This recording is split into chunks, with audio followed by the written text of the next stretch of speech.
Presented by Aryan Films Muzaffarpur।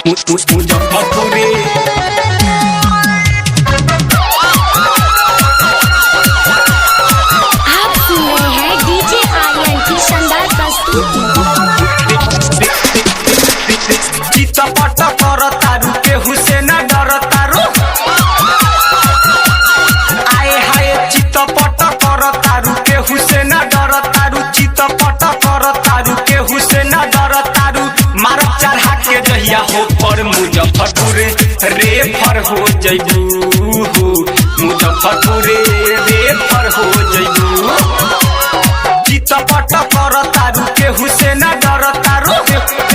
Hussain डर तारू आए हाय चितपट कर तारू के हुसैन डर तारू चितपट कर तारू के हुसैन डर तारू मार चढ़ा के जहिया हो पर मुजफ्फरपुर रे फर हो जइबू मुजफ्फरपुर रे फर हो जइबू।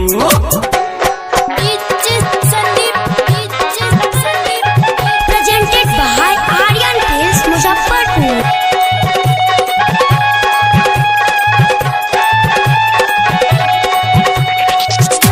मुजफ्फरपुर आप सुन रहे हैं डीजे आर्यन की शानदार प्रस्तुति। मेडिकल से आई जहिया गोरिया रिपोर्ट हो केहू नाही करी तोहर कवनो सपोर्ट हो कवनो सपोर्ट हो मेडिकल से आई जहिया गोरिया रिपोर्ट हो केहू नाही करी तोहर कवनो सपोर्ट हो हमसे ना जीते पैबू लगे नहीं पीके पैबू लगे नहीं पीके पैबू आए हाय हमसे ना जीते पैबू लगे नहीं पीके पैबू हमसे ना जीते पैबू लगे नहीं पीके पैबू लाव है साइन कदी पेपर मुजफ्फरपुर रे फर हो जइबू मुजफ्फरपुर रे फर हो जइबू। आप सुन रहे हैं डीजे आर्यन की शानदार प्रस्तुति। Radhe digital recording studio Deoria writer हमारे हवे पंकज छयासी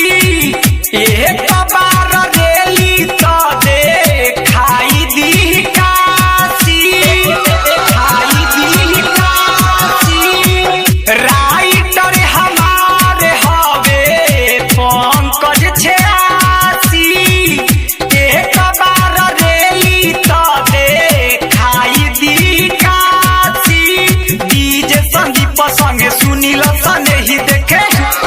सुनील सने ही देखे आए हाय ठाकुर अयोजित संगे डीजे संदीप देखे मोतिया अयोजित संगे याद सुनील देखे देखे खराब होता नेचर मुजफ्फरपुर रे फर हो जइबू मुजफ्फरपुर रे फर हो जइबू चितपट कर तारू के हुसैन डर तारू चितपट कर तारू के हुसैन डर तारू मार चढ़ा के जहिया हो पर मुजफ्फरपुर रे फर